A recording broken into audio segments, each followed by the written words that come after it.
So we're going to talk now about what we've come to call the single session mindset, or ways of thinking that support the idea of doing single session.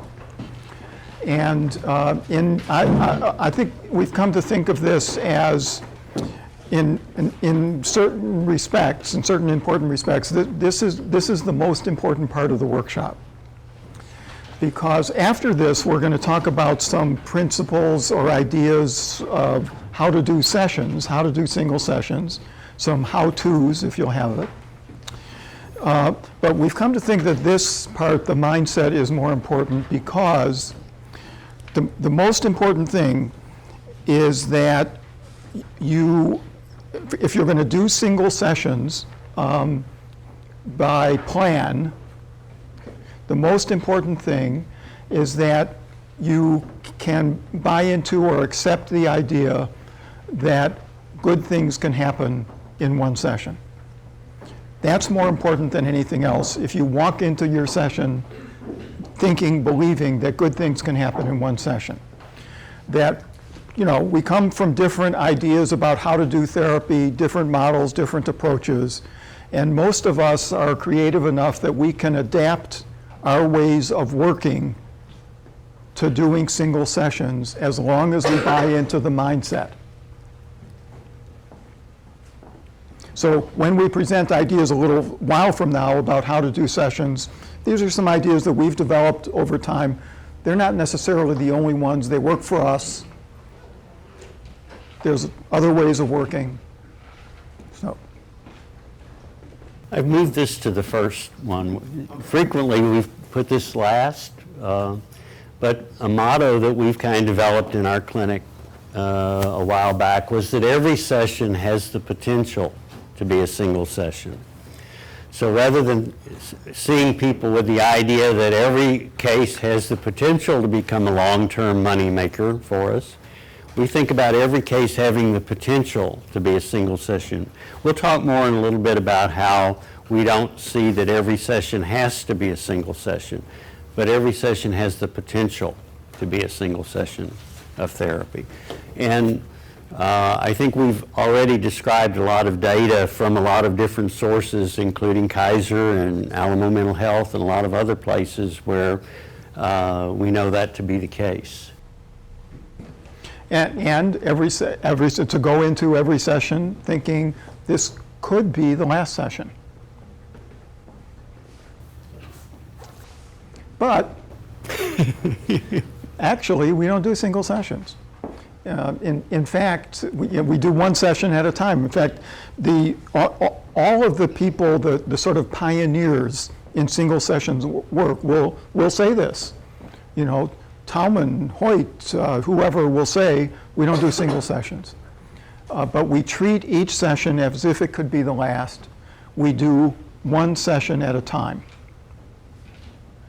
Yeah, even Tallman's book that Mike referred to was titled Single Session Therapy, something, something, something. And he said that that wasn't his idea for the title. He had something much different, but that the publisher thought putting single session therapy in the title would make it sell better. By the way, it didn't, because the book's been out of print for about 20 years now. Another idea that helps us to think about this work is that psychotherapy is about key moments. That third person in that Kaiser Permanente wrote, Robert Rosenbaum, this is actually a quote of his. Psychotherapy is about key moments. Everything else is preparation, getting ready for those key moments. Common experience some of you've probably had is the client comes back to see you after the session last week or last month, and they say, you know, what you said in that last session is just stuck in my mind and just been so meaningful to me. I just wanted to let you know that you're thinking about some brilliant insight or interpretation or comment or piece of instruction you gave. And you say, yeah, well, thanks, and tell me about it. And it's usually when they say, well, it was when I was talking about my mother, and you said, And I knew that that must be important. So sometimes you think you know what the key moment is, but the key moment is really something that your client identifies as having been the key Yeah, moment. how many of you have had that experience where you somehow, down the road, you meet up with a client or a former client and they say, well, you know, it was when you said that, and you're sitting there like, I said that? I would never say that.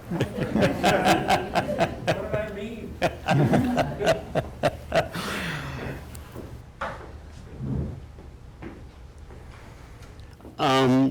A lot of us have been through training programs that talk about psychotherapy. Change as being this long, arduous process.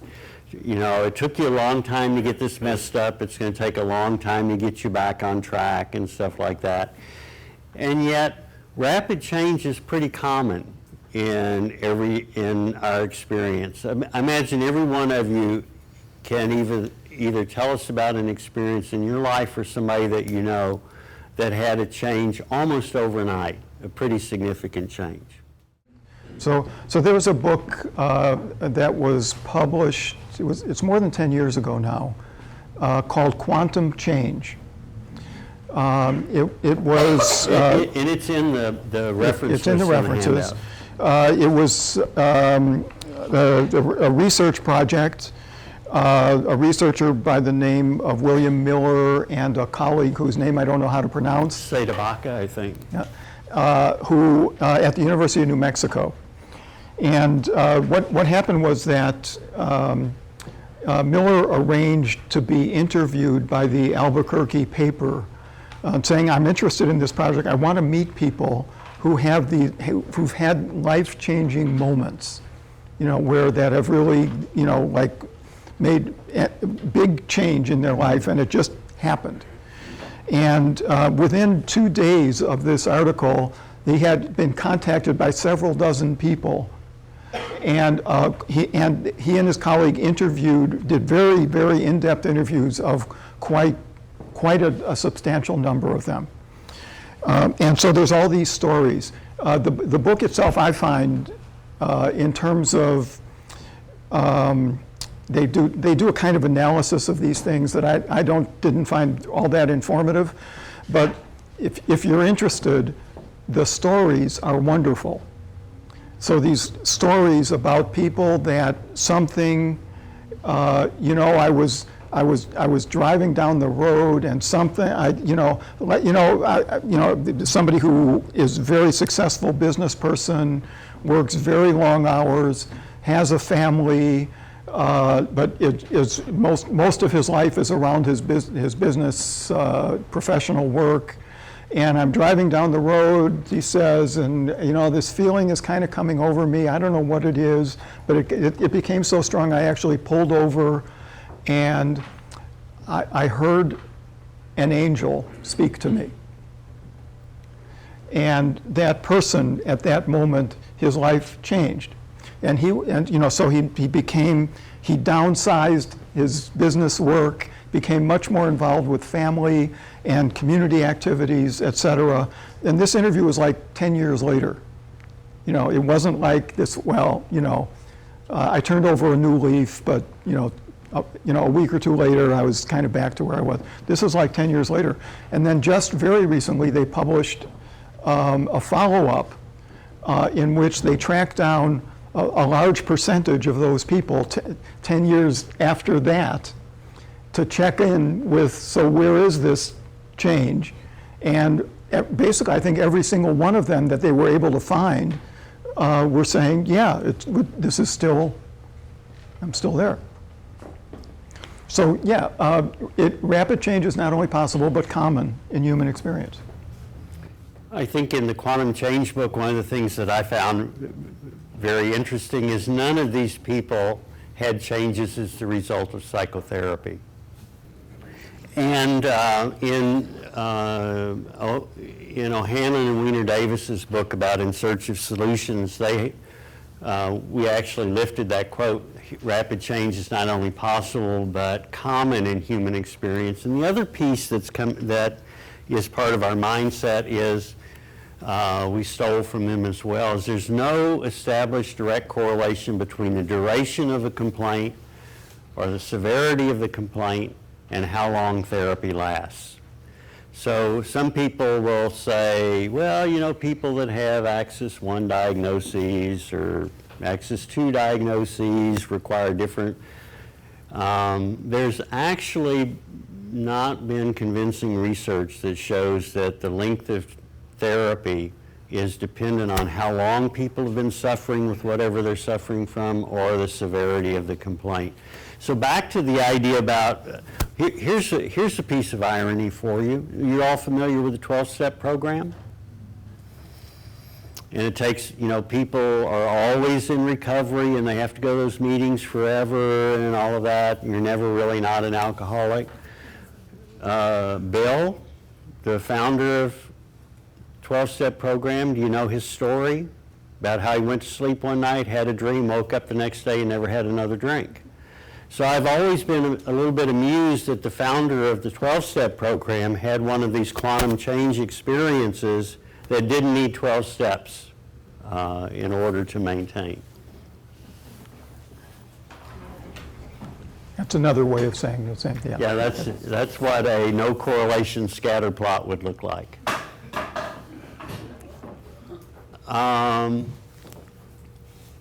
So remember all that paperwork and those forms and all of those assessments that we think we need to do before we see people? Our mindset tells us that we need to know a whole lot less about the history of the complaint or the person than we've been trained to think that we need to know. So many of us have been trained to do, you know, it takes, one thing that we didn't hear anybody ask us is, how can you do therapy in a single session when it takes at least 4 or 5 months to establish a therapeutic relationship, or 2 or 3 months, or 2 or 3 sessions? Well, we don't think that we need to know all of that stuff about people in order to help them. So we as therapists communicate our own expectations about how rapid therapy could be and how much change can be expected over how much time. We do that sometimes explicitly. One way of doing that explicitly is talking about how this is our first session, for example. That because there's implications in saying, well, this is our first session. I'm expecting that we're going to have more sessions. As a therapist, I'm expecting that. And also covertly, like, what would be an example of covertly? Well,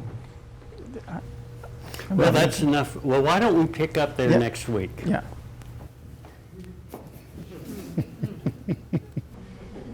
Or even you know, you get to the end of the session and, you know, you take out your appointment book. Yeah. You know, like, because it's just assumed, isn't it just assumed that there's going to be another session? Well, that remark I made a little earlier, you know, it took you a long time to get this way. It's going to take a long time to undo what your mother did to you growing up. I have a colleague of mine when I lived in Canada, in Calgary, a colleague of mine, when we were just in the sort of thinking stages about our single session service there, he told me a story about how he had recently had a first session with an adolescent. He did a lot of work with adolescents, and the father was in the waiting room, and the session ended, and he's talking with the father, and the father says, okay, well, let's it'll be easier for me. We can schedule this over the next several appointments over the next several weeks. And my colleague named John Amundsen, John says, well, but if we do that, that implies that the next session isn't going to work. A different way to start a session is to say something like, in our clinic frequently, so you walked in today and we're going to have this meeting, and many people find that one session with us is enough to get them moving in the right direction. We'll check in with you at the end of our session and see what you think. So we're implying at the very beginning that this may be all that's necessary, and then we get back to them at the end and we don't say, so do you need another session or should you come back? We might say something rather open-ended like, well, so what are you thinking about what your next step might be or what our next step might be? I'm really sensitive to even the implication that another session is communicating first that another session is necessary. So I try to leave that open. And then the next question, they say, yeah, I think I probably need to come back. Good. When do you think that might be? I'm thinking, let me try this out for a month or two and get back to you and let you know how it happens. So putting that whole sequence of sessions back in the client's hands rather than in your hands communicates covertly some expectations about hope and resiliency that you think the client might have. That's my favorite one, actually. Yeah, you can read it. And so my question always is, yes, we take courses in it, we get continuing education credits in it, so I'm wondering how many of you have clients that today are at an all-day workshop on how to be a better client? I've been fascinated by therapy forever. I can say I'm in really long-term therapy. You're in long-term therapy. Now, you could hang out at Barnes & Noble at the self-help shelf, and you could find people that were really interested in some kind of self-improvement or self-help, but they might not be interested in psychotherapy as much as we are. The greatest opportunity for change happens early on. So if you think about that research that we talked about a little earlier about how people come one or two times, they don't come back, we follow up, we find out they've been helped in one or two sessions. This is kind of an artistic representation of what research has shown us about psychotherapy trajectory over the years, that there's a lot of improvement early on within the first two or three sessions.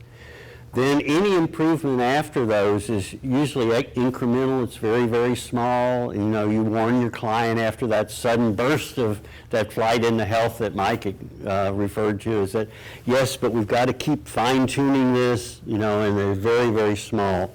The other thing that I like about this artistic representation is this graph kind of indicates that things could get worse, and that's those iatrogenic problems that we talked about a little bit earlier. And some of us have become interested lately in pre-treatment change. So how many of you start a session with what's gotten better since the last session, or what's gotten better for you since you called to make this appointment? There was a research study over 20 years ago, Weiner Davis and some of her colleagues did, where it just kind of occurred to them one day to ask that, and they followed up and did an organized research study on this. And many people report significant changes before they ever show up for the first appointment. So if you inquire about that, then you can keep people moving in that direction. And so frequently we say, so what's gotten better for you? And they might have walked in. And we say, what's gotten better for you since you decided to walk in today? And frequently people can report something that's gotten better. Then therapy is really easy. We can say, well, what do we need to do to keep things moving in that direction? Right. If you start with, so what was going on when you called, what's going on, and then you're inviting the problem story and you're forgetting and ignoring all the pre-treatment change. Therapy, one way of thinking about therapy that supports this mindset is that therapy is a form of consultation. That in a consulting relationship, the consultant's job is to provide ideas to the consultee, in this case the client, okay, what we call the client. And the client's job is to listen to, well, okay, maybe I'll try that out, or I'll think about it, or no, that isn't, you know, really what I want to do. So the client is the decision maker in a consulting relationship, not the therapist. If you think of yourself as a consultant, you're less likely to feel that you need to take responsibility for your client. Another successful single session physician. All right, so every session has the potential to be a single session. Therapy is about key moments. Every session could be the last, and we only do one session at a time. So you can do serial single session therapy. Well, that's a new one, SST, serial single session therapy. Brad Keeney and Wendell Ray wrote a book on improvisational therapy, but in that book, there's a quote that says, "All sessions aim at being a whole therapy. This helps create a focus about achieving a beginning, a middle, and an end. And should the client come back for a subsequent session, that session is also treated as a new case or a new session. Of course, the case will have to consider the session that took place before it, and the other therapist the time before, and all of that, even if that other therapist is you." So the idea is that you think about every time you sit down with a client as this being a brand new opportunity to be helpful. And so even if you see a person 10 times, every time is a single session. What's gotten better since I saw you before? What do we need to do to keep you on track? Is that what we were going to say here? Yeah, no, I was going to talk about You've been telling a single session Harry story. Park. A serial Serial single sessions. Serial single sessions. So when we started our single session service in Calgary, which I'll talk more about that, later this afternoon, but it operated under the umbrella of a very large agency that provided a number of different kinds of services that primarily focused on adolescents and their families. And the centerpiece of their services was residential treatment. And one of my colleagues there, who started doing some work at our newly established walk-in clinic, his main job was as a therapist in one of those residential treatment programs for adolescents. And this was a program, this particular program, it focused on adolescents that had been through a group of about 8 young people who had been through multiple abandonments, placement breakdowns for years in their life. And part of there was a contract with the funding source, which was a provincial agency, that required that each of these young people have a session of therapy a week. So Harry would see these people every week, and they would get there because essentially they were a captive audience, right? They're in a residential treatment program. But what would happen is, these, 14, 15-year-old session would come, they'd sit down, Harry would make reference to the previous session, and they'd look at him sort of with a blank stare, like, "Oh, do I know you?"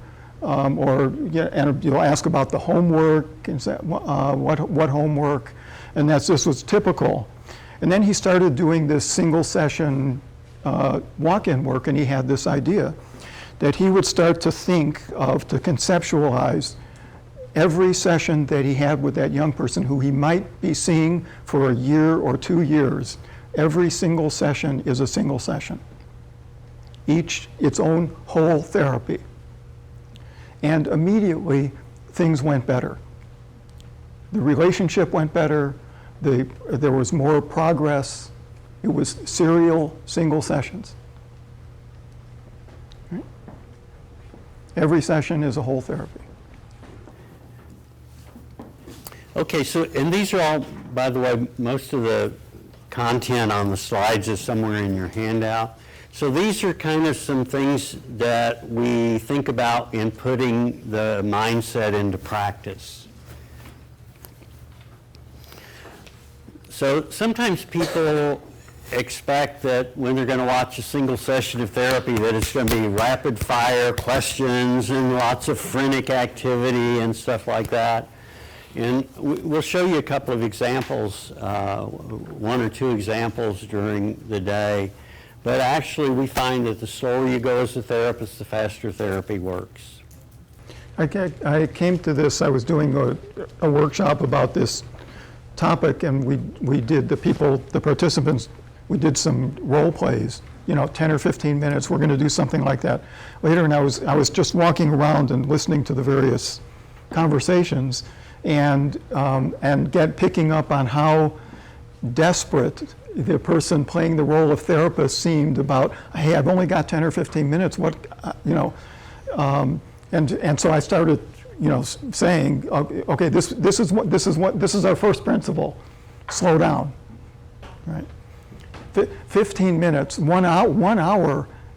I mean, look at what Bob Newhart did in 5 minutes. 1 hour is a long time. We were doing a workshop in Houston a couple of years ago, and it actually was an hour-long presentation, and we were talking about this, and one of the participants who had got what we were talking about had the book, and she held it up and said, you know what, you guys you mistitled your book. It says, when 1 hour is all you have. Your title of your book should have been, when you have a whole hour. See, that changes things immensely. When you have a whole hour, you can sit back and take your time. When you only have an hour, it kind of implies you have to, really be in there frantically working. Sometimes when I'm observing a session, I'll hear a therapist say, sort of introducing at the very beginning of the session, the servant said, well, so this is our walk-in service. We only have an hour. It's like one of my pet peeves, right? We have a whole hour. Actually, we only have about 40 minutes, but we'll get to that a little bit later. Yeah. Narrow the database. This is an idea that came from MRI a long time ago.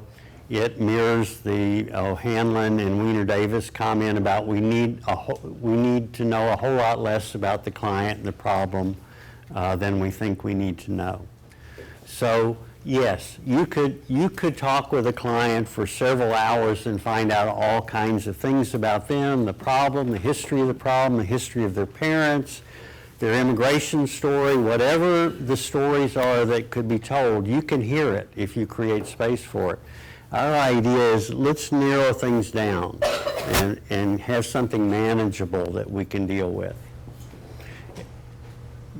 It relates to your comment earlier about that imaginary client who's you're only going to see once. Don't want to spend don't want to make the whole session about history, right?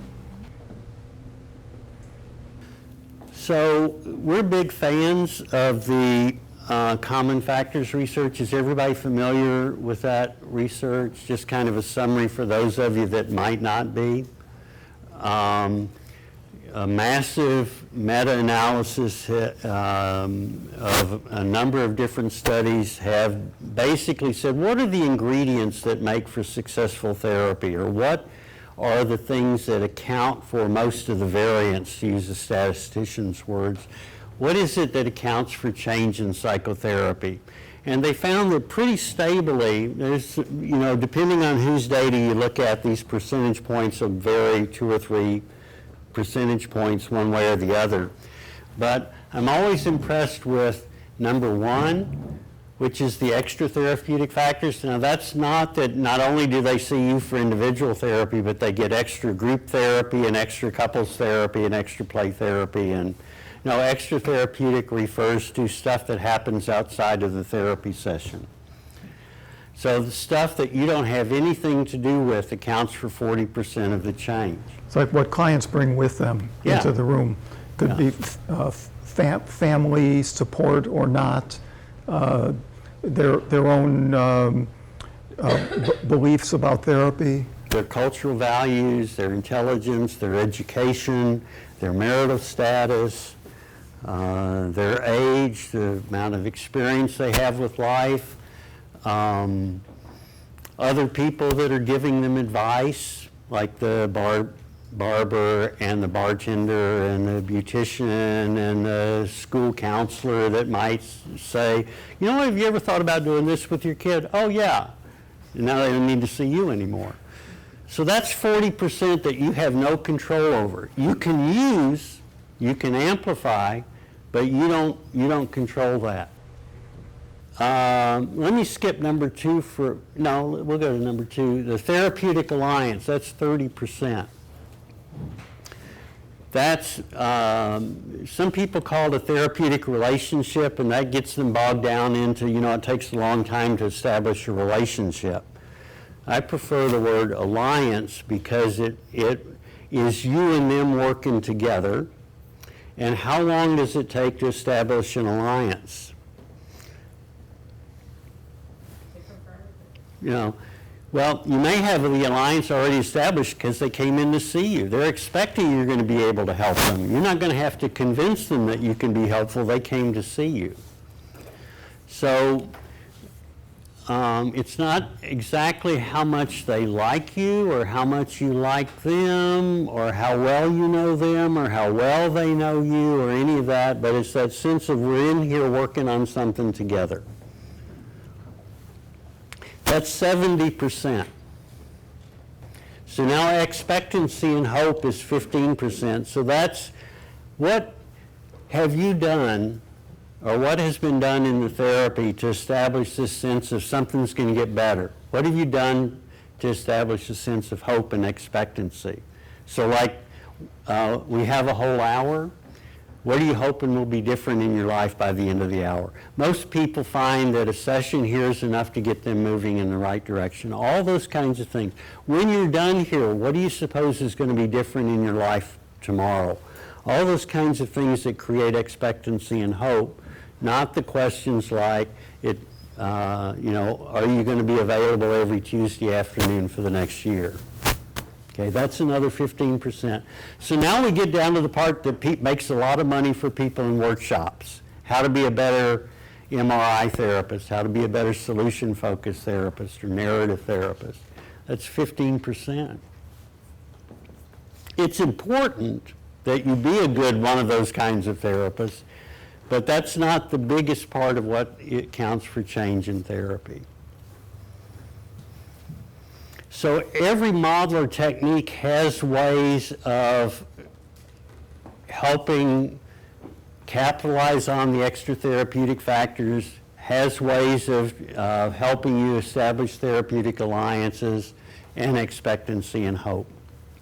So all of these are important.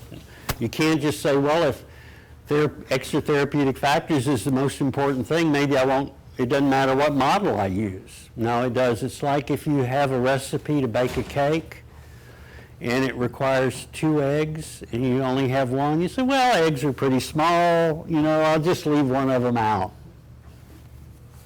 So it's this mix that's really important. Do you folks know who Tony Robbins is? The motivational guru. And in the months after we started our walk-in service in Calgary, the fellow who was the executive director of the agency, I was the clinical director, and he was the executive director, and he was a big fan of Tony Robbins and had been to Tony Robbins this and that, and he actually Tony Robbins got him at one workshop that he talked about to walk on hot coals kind of things. That's kind of, Tony Robbins is into that sort of stuff. And but my boss said, well, Tony Robbins is coming, why don't you go? And of course he was my boss, so I went. And it was at a huge, it was at the convention center, it was just packed with people. And I know because he asked, the typical person there was a real estate salesperson. Okay. And actually the focus of this day-long workshop was 10 principles to be an effective salesperson. Okay? So, principle 1. Let's say you're a salesperson in a new car showroom, and a customer walks in. What's the first thing you want to know from your new customer? What's the first thing that's important for you to know?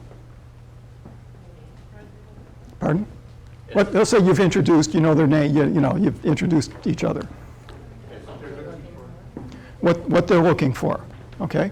So this is Tony Robbins' first principle to be an effective salesperson: find out what your customer wants, okay? And so I was going to say, what is principle 2? You just saw it. Principle 2, give it to them.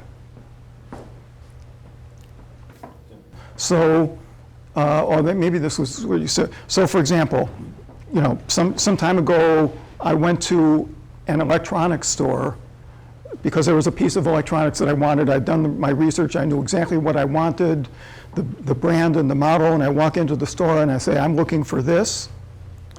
And the salesperson says, we don't have that, let me show you this. Okay? This is an actual experience. I went to another store and said the same thing, you know, I'm looking for this, and the salesperson says, we don't have that, but I can tell you where you can get it, and pointed me to another store, a competitor, to another store. Now, that actually was the start of a long-term relationship. Okay? I mean, I bought the thing at another store, but that's the store I'm going back to. Okay? Find out what your customer wants, give it to them. So my actually favorite, I mean, a lot of the people that I work with and do single sessions don't do this, but my favorite first question in a session after introducing ourselves and whatnot is, what are you hoping for today? Today. You know, what are you hoping for today? And their answer to that is what helps me to organize my thinking about that session.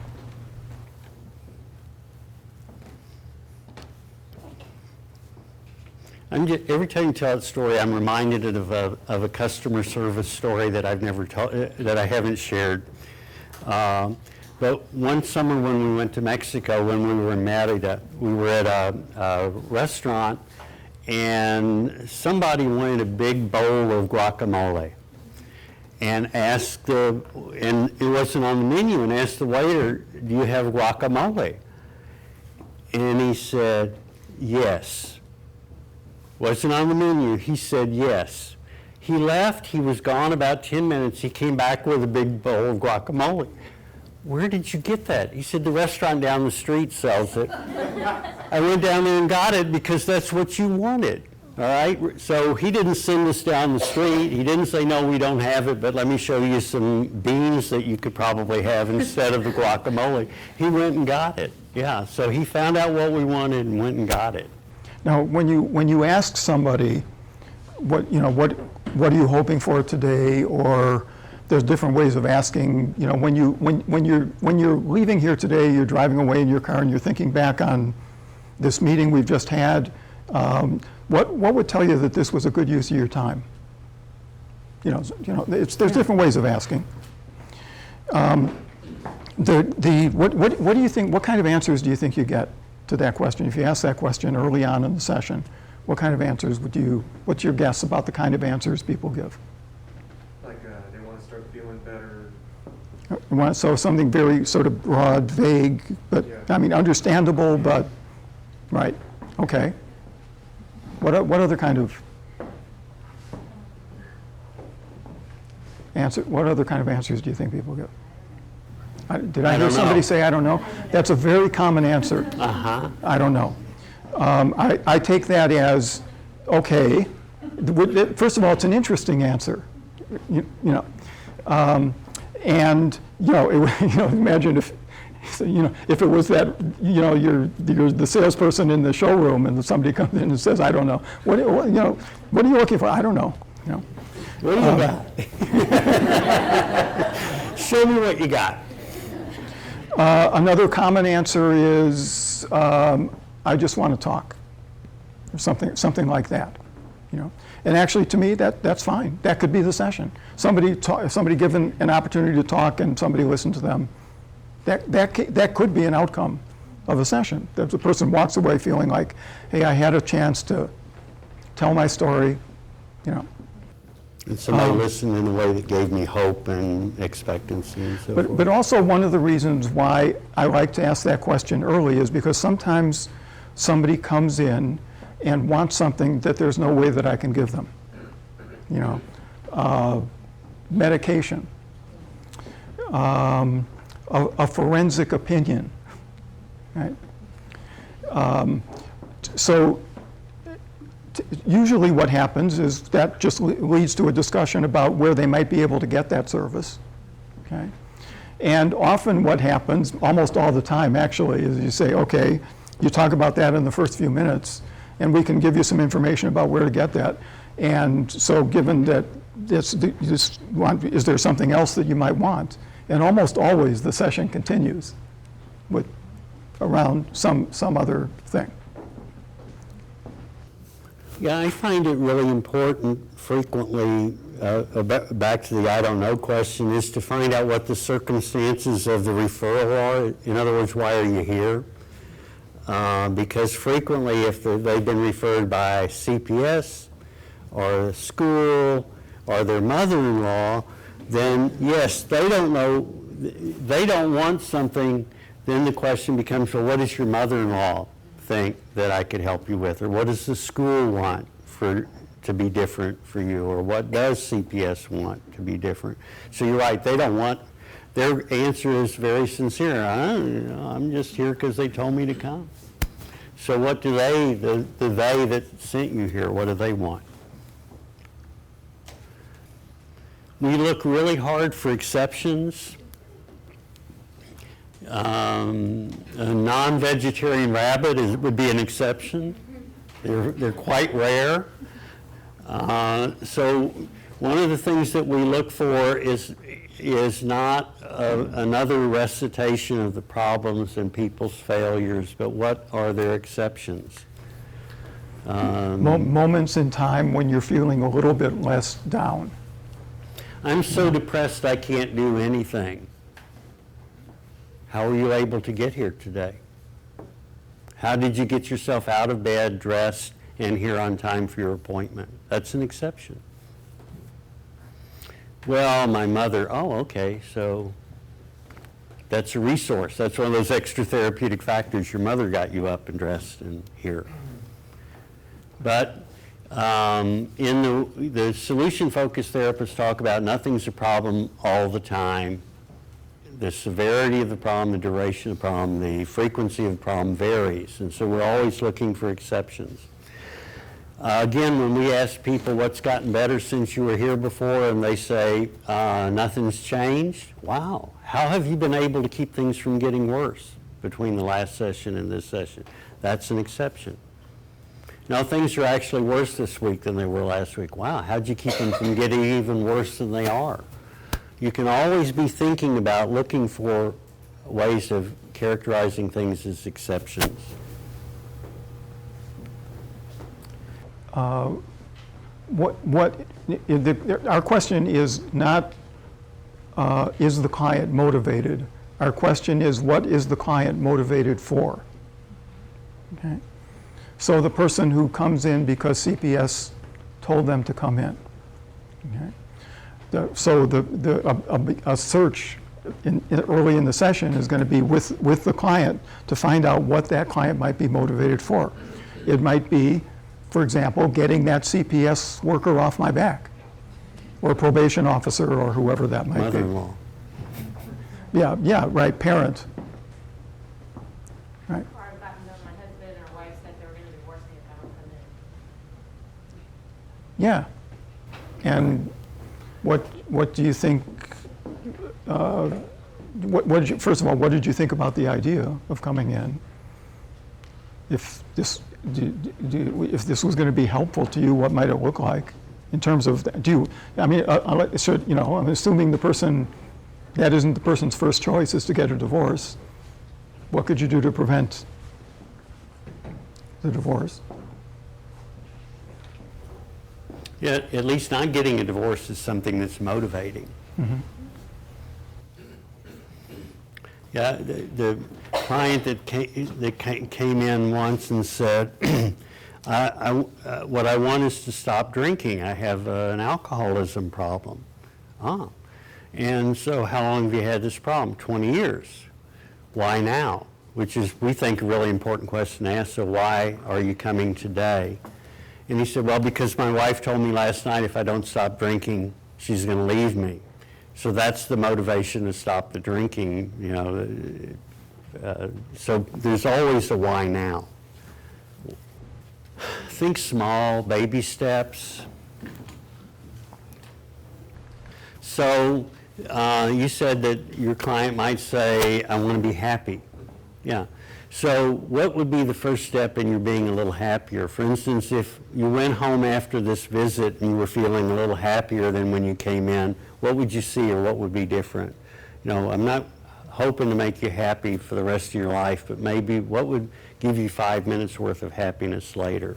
So you set very small goals, and we'll talk more about that in goal setting, but think small. Don't think of major personality reconstruction, building self-esteem, all of that kind of stuff. Think really small. We're not looking for quantum change That's right. in a session. Yeah. The harder you try to make quantum change, the more elusive it becomes. Frequently, as part of kind of a ritual, at least on the teams that Arnie and I work with, is that there's a session break and then there's a kind of a closing of the session at the end. And that always starts with commending the client, identifying strengths and resources that we have seen. Clients frequently, I don't know about you, but we frequently see people who are couch broke, so they've been to therapy before, they've heard about it, and they're expecting an assessment like, oh man, you're really screwed up, you have low self-esteem, your major depressive disorders interfering with your bipolar personality disorders and all of that. So it's really amazing if it has this interesting effect. If you as a therapist know that before that client leaves, you want to feed back to them an inventory of strengths and resources that you've identified in them, what are you going to have to do to be able to do that?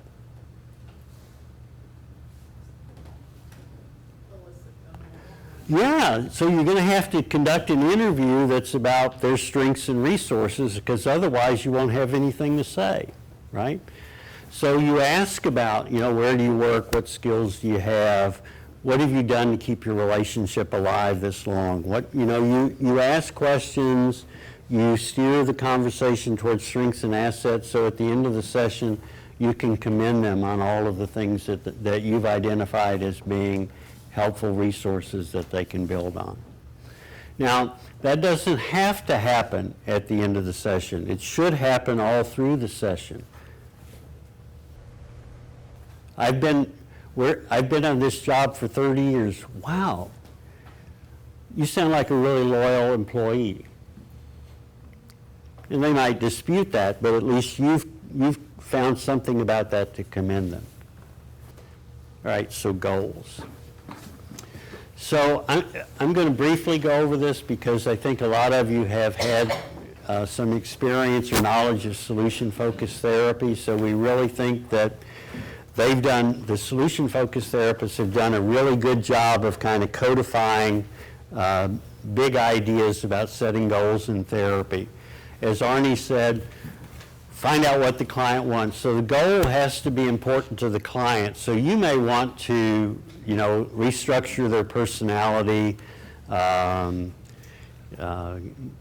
convert their negative self-esteem to positive self-esteem, reintegrate their inner child with their outer adult, and all those may be your goals. But the goal has to be something that's important to the client.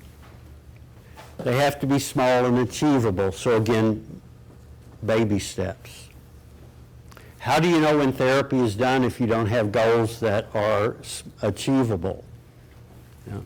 So I don't know what being having a healthy self-ego would be about, but I could work with a client on identifying what they think some signs of that would be that we could work toward.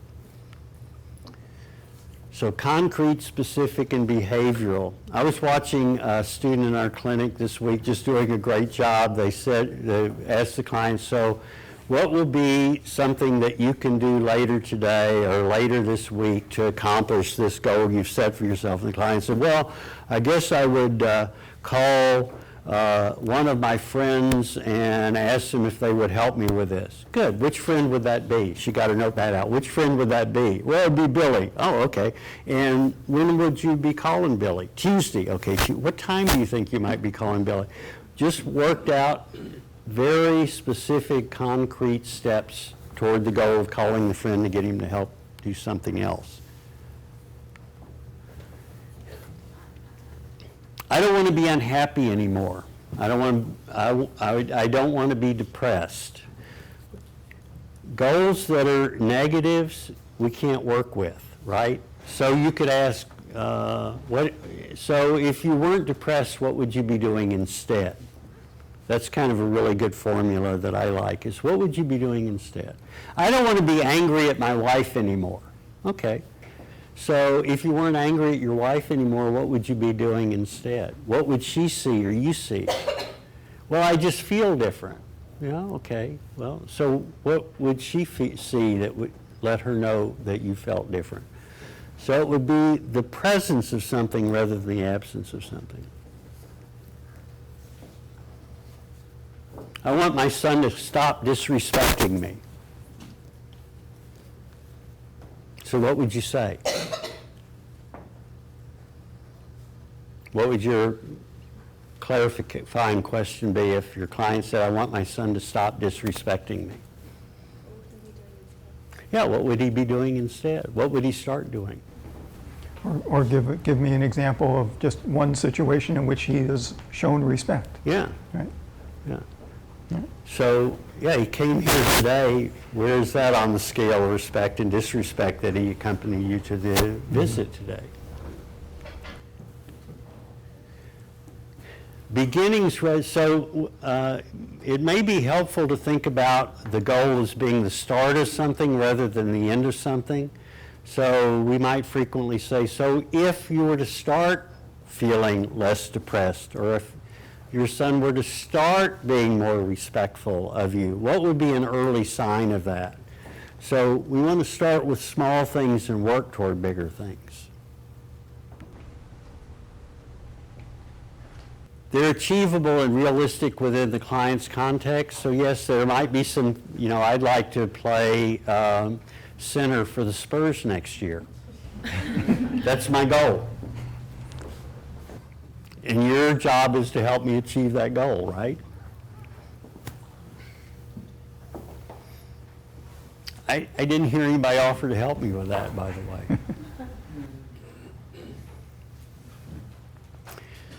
Hard work. If it isn't perceived that getting here involves some time and effort, it doesn't seem important. Frequently with homework, we don't want to say to the client, look, you can knock this out in about 5 minutes. We just have this little task we want to ask you to do. It might be more motivating to say, I know this is going to be really tough for you to do, but between now and the next time we meet, if you could find an hour, half an hour, even 15 minutes would be helpful to work this into your schedule. If it's not if the goal isn't perceived as requiring some work or effort, it's usually not perceived as worth doing.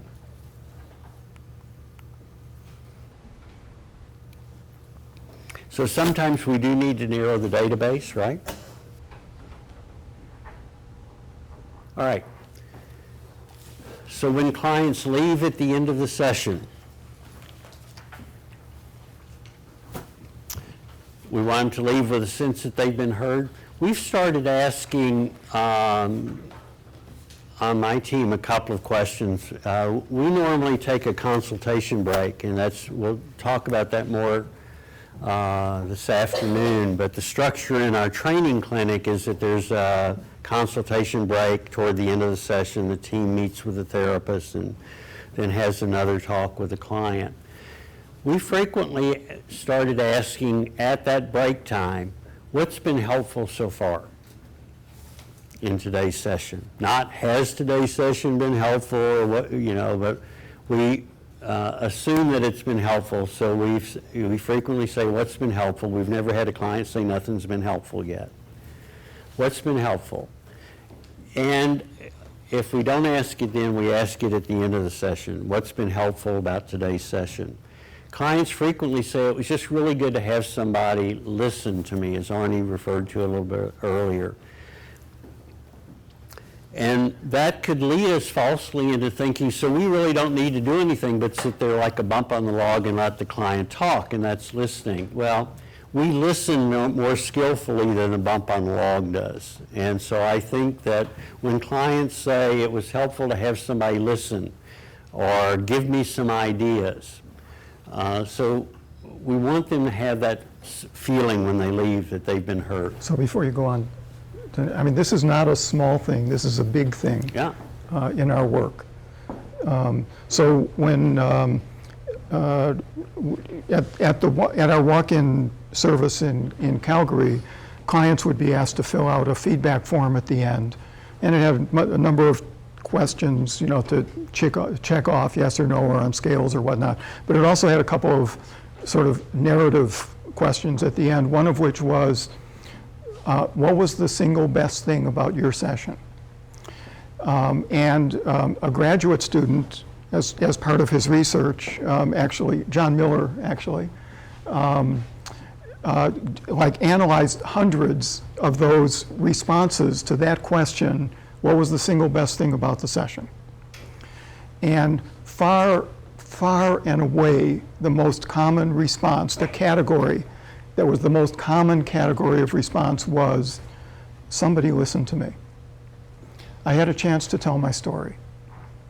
Something like, so it was not, the single best thing about the session was not, the therapist came up with a brilliant idea that changed my life. Right? This is not a small thing. And remember when we talked about going slower makes things go faster? So their sense was that they had been heard, even though it was only an hour of therapy, or even though it was a whole hour of therapy. We want them to leave with a sense of hope. We've mentioned that several times already. We want them to have kind of a renewed recognition of their own strengths and resources, a recognition that they have strengths and resources. A new way to think about their problem, perhaps. Sometimes, it's not infrequently here, at some point in a session, a client might say, you know, I've never thought about it that way. Or that's an interesting way to think about it. I've never thought about it in that particular sort of way. And we want them to have some sense about what the next step is going to be. So from some of the things we've said about asking clients, so what do you think you'll be able to do tonight, or what's going to be different tomorrow? Solution-focused therapists use that miracle question thing that is designed to get at what's the next step going to be. But what are you going to do now as a result of having been here? All right, so we just talked about John Miller, who was a professor that you had at one time in your life, right? Not quite. I was leaving when he was coming. At Nova? Yeah. Yeah, Oh, okay, but you know John. John is a professor at Nova Southeastern in Fort Lauderdale, and he also wrote one of the chapters in our book. When he was a graduate student, a doctoral student in working on his doctorate in family therapy, he did his pre-doctoral internship with us in Calgary. And he did some of that work at the walk-in service, and this is a session in which he is the therapist. I don't know that I need to say a whole lot. It's a mother, father, and a boy who is 8, 9 years old. The mother had immigrated to Canada from Mexico. The father was Caucasian, not Hispanic. And I think it comes out. I don't think there's anything more we need to say. It's a walk-in session. Yeah, so they fill out a little form. We'll talk much more about this. They fill out a little form with just a few questions when they walk in, and then we would work as a team and we would have some discussion about what the clients put on the form, maybe to help in planning what kind of questions to ask in the session. And then you're going to see at the beginning of the session here. Right, and it's heavily edited. The whole thing runs about 20 minutes, so pieces have been cut out, like all of John's mistakes have been cut out, so only his brilliance is left on the video. And this video and the other one we were thinking about showing today are both walk-in sessions, so you can get an idea about how that gets conducted as well.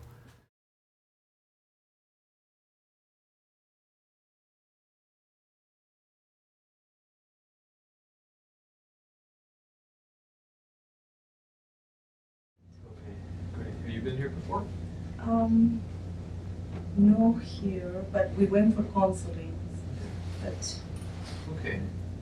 How about you? You been here before? No? Okay. you just say no. You just answer no. Okay. Well, then this will be a new experience, probably this particular My thing. family, for everybody. this is, yeah. Okay. Well, let me explain a few things about how we work and how this may be different than other experiences you've had in counseling. This is a single session walk-in therapy center. And what that means for you is that if you came back again, that you may not be able to see me.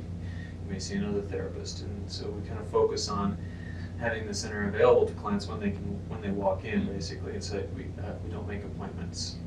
So you just need to know that up front, that you may not be able to see me again. Another thing about this particular situation is that we're in the mirror room tonight, which means that my consultation team is behind the mirror.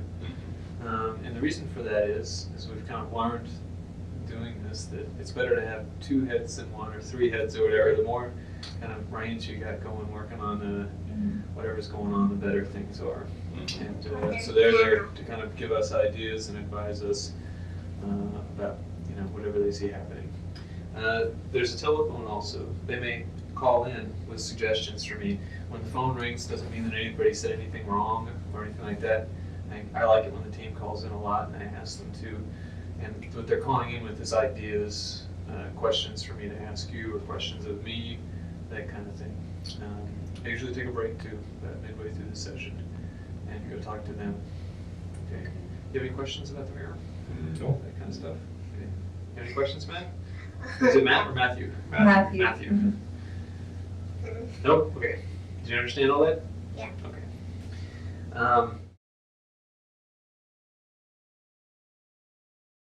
Alright.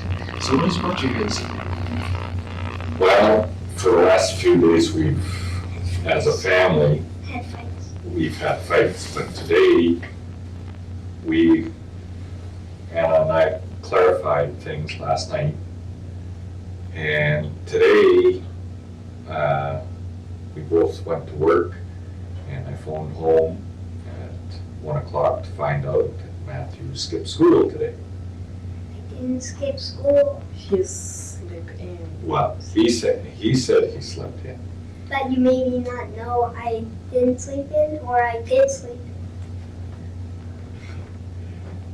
Last night because we leave earlier to go to work, there's Anna's older son at home. And we leave around 6 o'clock. He usually I have the TV set so it comes on at 7, so he can wake up. Right, yeah. Instead of the alarm clock, because his alarm clock doesn't work properly. So And then you have to transfer. this way, the TV comes on, he's up. Okay. Well, last night, before going to bed, he said, "You want to check to make sure." Okay. And I did.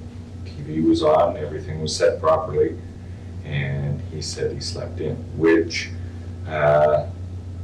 isn't the first time that he's done this. Every time it seems that there's a problem in school where he has to have a test done or something like that, Right. he will try to avoid it. Okay. And the problem today with missing, Carlos, the older son, said, well, if you're gonna be here, you're gonna do schoolwork anyways. Right. He didn't wanna do that. So you have an older son named Carlos? Yeah, that's just Yes. my son, yeah. Your son? Yes, I was married before, Okay. and my older son he's 20. Okay. And we was coming in law for about 3 years, 2 years, something like that. And then we married, Okay. we had him. And before we had lots of problems, the fights being in front of him. I believe that affect him a lot, but he disagree. And I know I'm soft and disciplined, maybe just because most of the time I'm depressed and guilty and all that. And many times it's true, I break his disciplines, and that is when the problems come. He want me to be more strict with him. And sometimes I agree and sometimes I disagree, or I feeling sorry, and then I just break the rules, and then the fights start all over again. Okay.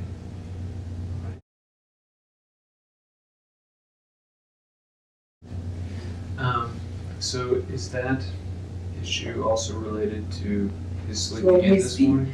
I have to say, every time we fight, and we fight very ugly, and we talk very loud, and he listening everything.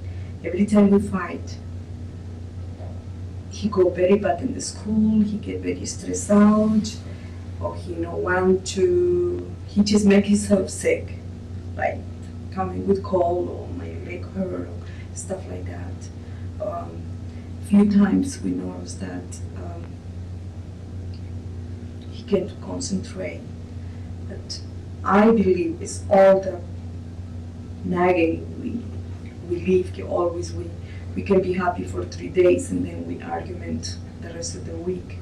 Okay. And it's confused for him because for some reason we fight very badly, very rudely, and then he's in the middle and he tried to make us stop it, yeah. And we make peace, and then we are already maybe the day after holding hands, and that is very confused for him because he don't know what really is going on, or sometimes it can be just a simple conversation, but because he's so used to hear the screaming and the being upset, and then I believe that is affecting him. But today we argument for about 4 days, and today he said he went to school and the teacher said that he have a exam. Now, I want Matthew, he said the truth, if you have exam, if you Well, sleep. I asked him, but and Carlos said the same thing. I didn't want to interfere. He didn't want to say anything. Who didn't want to interfere, Carlos? No, I didn't want to, I wanted Carlos to tell Anna exactly what happened. Because I didn't want, see, Anna feels that, and again, we're going, for the last 5-6 years going to counseling, Matthew's been diagnosed as ADD. And to me, I really don't believe it because he's been playing games with us. Every time we've gone to counseling, it's been the same thing. We went through the university program.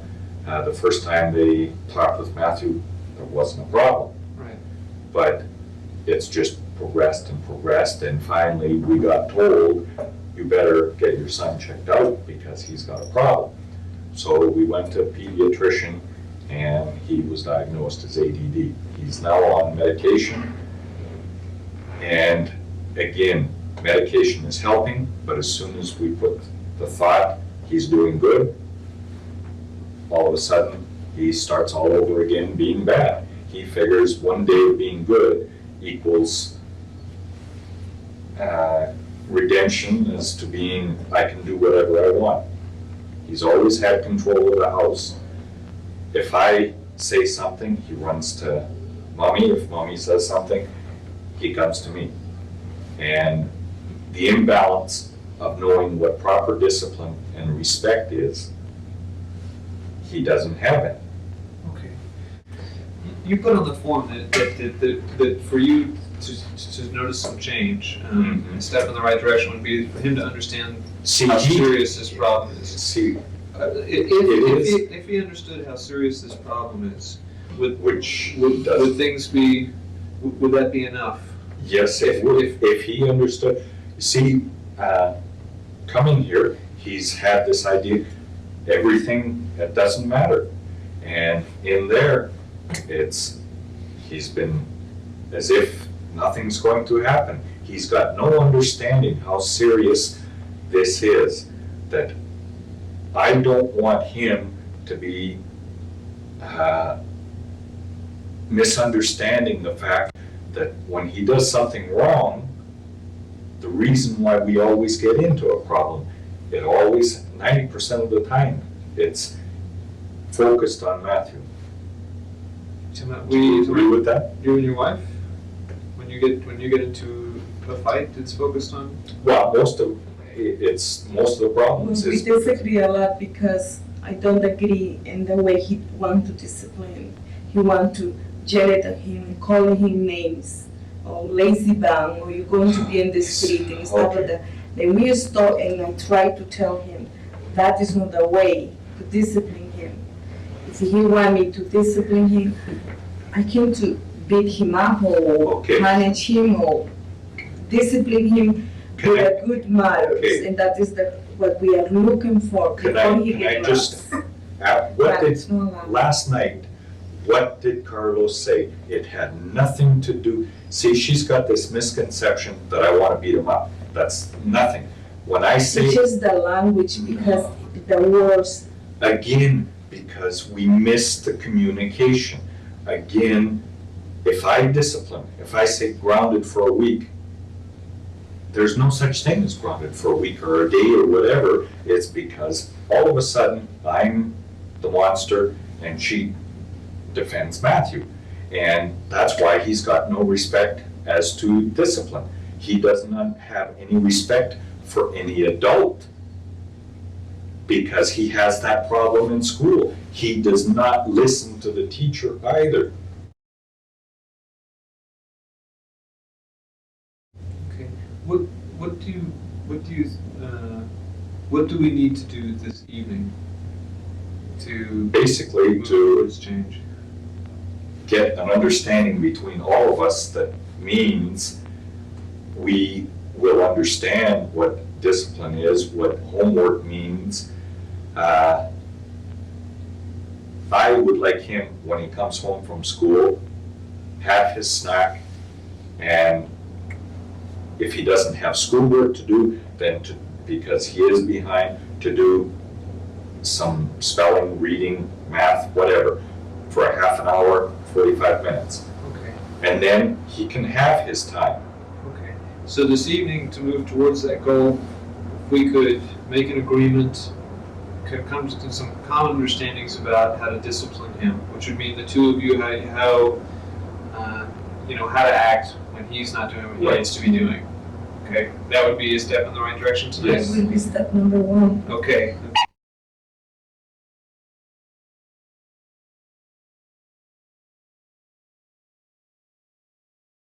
It sounds like a difficult situation you're in, and I'm feeling that too. And so first I want to say, it doesn't sound like an easy thing, and I can understand that, at times it must be very frustrating for you to try to work through this. And I think you're doing the right thing by coming in here and giving it a shot, to do all you can for your son. So in talking to the team, I feel like maybe on some level you would like us to give you some magic advice, or tell your son something so that he would do things differently. But I don't have that. I can't do that. I wish I did. It would be very easy for me to make a great living if I could, but I don't have that. You two are our best resources to try to help figure out how to help Matthew do better in school. I also I felt like, as we were talking, that you both presented excellent ideas and different strategies for how to discipline your child. You both have very good and understandable positions, right? And I was really felt drawn to try to settle what I think is a disagreement y'all have about what's the best way to do it. I think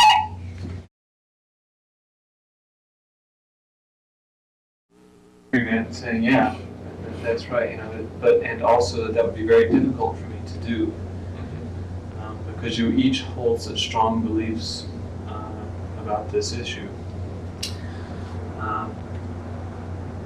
Air conditioning, we're having an earthquake or something. Yeah.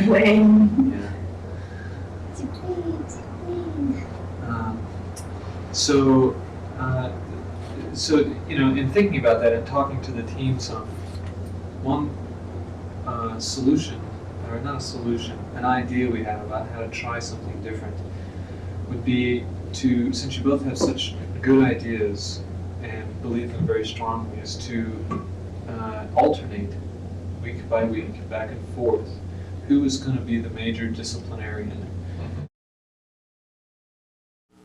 A different idea about how we could do this alternating back and forth, and instead of say it's your week to be the disciplinarian, instead of you offering support to her, I just in that kind of way, and I just want you to focus on being the disciplinarian if it's your week, okay? What I want you to do is let her do that, basically, and enjoy your son during that time. And that's your only responsibility during that time until your week comes back around. And then it's your week, and then it's your job to enjoy your son and let him be the disciplinarian. Okay? Not to get involved. No. Please. Okay. No. That's a good idea. Does that sound like a good idea to you? Yeah, because it's 2 lions on the top of you. Okay. Yeah. Was it- Another one. Just want to make sure we all understand. So that means even if, for you, say, if your wife's disciplining plan is to do nothing, that you let her do that. That's right. Because it's her week. And then your week will come around and you can use your strategies. It's like she can take a break on her way. That's right. That's right. Okay. So, but there's 3 things we would like you to agree on if we're going to try this strategy. Okay, and this is about kind of general, what I would call parameters or boundaries that we're going to have for both of you when you discipline your son. And that would be that there would be no physical discipline. In other words, no whippings or beatings or any kind of physical discipline happening. So we both agreed on that? Yes. Nodding your heads, okay. No extreme deprivation, and what we mean by that is nothing like withholding food or withholding, vital things, not space, no. In the summer, I help carry the food with Dad. And I ride my bike, and I had my backpack, and I carried like milk or something. So you helped out carrying the groceries? Is that what you're saying? Yeah? And I just ride home. Well, good. Good. Okay, and the last one would be no extreme verbal put downs. You both have to agree on that. So things that are very critical of your son. So, are we agreed on these 3 things? Yes. Okay. You really mean?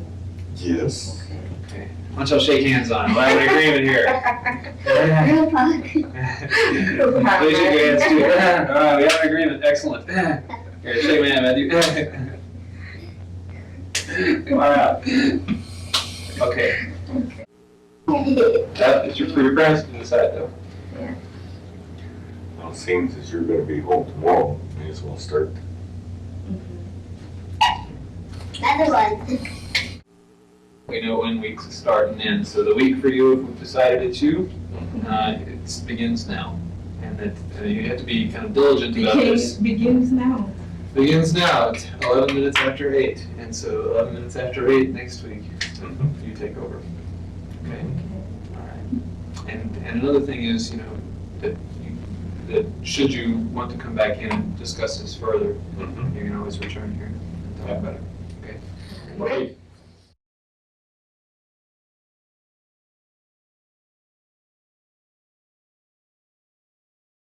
One of the things that I'm real impressed with is that some of the previous therapy, I can imagine trying to get them to agree would mean coming to some kind of point in the middle. Dad's too extreme, mom's too extreme, let's try to come into the middle. And I don't know about you, but when it's your life, you know you're right. And moving from your position of rightness to somebody else, towards somebody else's position, compromise means everybody loses and gives up something. That wasn't working with them. And as you said, they had been to this other clinic for years trying to get them to kind of agree to move toward the middle. And I don't know, it seems to me one of the elegances here was that John told them, you don't have to change your position one iota. You just get to take turns being the expert. But remember that they said that what they wanted from the session was to agree. Right, And they did agree. They agreed to take turns. right. They left with an agreement. And Matthew's at that point saying, that what was it? Sounds like a good idea. Sounds like a good idea. I mean, you could picture if you were in his position, he's in the middle of what's going on. And I think he saw immediately that this was a way to get himself out of this conflict. I think he saw that right away. Yeah, because he knows this week Dad's going to be in charge, next week Mom's going to be in charge. It had a lot of clarity for him as well. So maybe about 3 months later, they didn't come back, by the way. And about 3 months later, I was doing a presentation, a workshop, and I thought I'd like to show this video. So I asked John to see if he could get a hold of them and ask how things were going. And which we typically don't do for what we typically, we'll talk about that, we typically don't do follow-ups like that. But he did, he got a hold of them, and really, to my surprise, first of all, they said things were going really great, and they were continuing to do this every other week thing, like 3 months later. I really did not expect that. Yeah, I would have expected they might have said, let's do every other day, or something, but every week at 8:11, they switched hats. If you notice this, the first sort of, let's call it a restrictive comment that we made in terms of parameters was really her thing of like deprivation, right? And we did that on purpose so that he could hear her agree. We're not just getting on you here. I don't know if that made a difference, his agreeing, I mean. And my guess is, I don't know this, but my guess is that if he really does believe that during his week it's up to him, that my prediction is that there would be a reduction in his harshness. I can't tell you that for sure, but.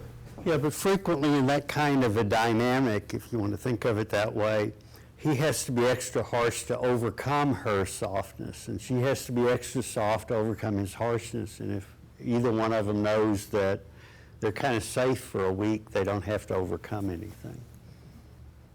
And the kid, some people might even use language like manipulative, that maybe Matthew's a little manipulative because, it was like the discussion around whether he slept in or whether he skipped school. Mom's explanation is he slept in, Dad's was he skipped school, and Matthew was kind of picking Mom's side. He knew the wind was blowing, that if I slept in, maybe that'll be a little bit better here in this environment. And so this took Matthew, as we said earlier, out of the middle of that. I would say, for me, the ideal situation is if somehow something about the conversation leads to ideas coming from the client, and we're ending up just saying, great idea, and, you know, I mean, probably that's often the first choice. But I'm also like, I don't believe that there's just one way to do things. We experimented for a while with asking at the break. We're going to go back and talk with the team. While we're back there, we'd like for you to think about what a good homework assignment for you would be to help you accomplish whatever the goal is that you came in here for. And we've come back and clients have, and we've said, so what'd you come up with? And they've come up with elegant ideas about things to do that never occurred to us. So we said, that sounds like a good idea, do it. You know, Yeah. so. It's sort of like we do, on the break, we come up with some kind of elaborate plan, and then therapist goes in and asks about their idea first, and that just falls by the wayside. Yeah. Yeah. Yeah, so that reflection, somebody even wrote an article recently, and the title of it was Give Your Clients a Break, and it was the idea that, yeah, you're taking a break to talk about strategy and so forth. Why not make that something productive time for the client? So we've asked families, couples, individuals, you know, while we're chatting up our ideas, we want to have you think about what would be helpful for you to do when you leave here today.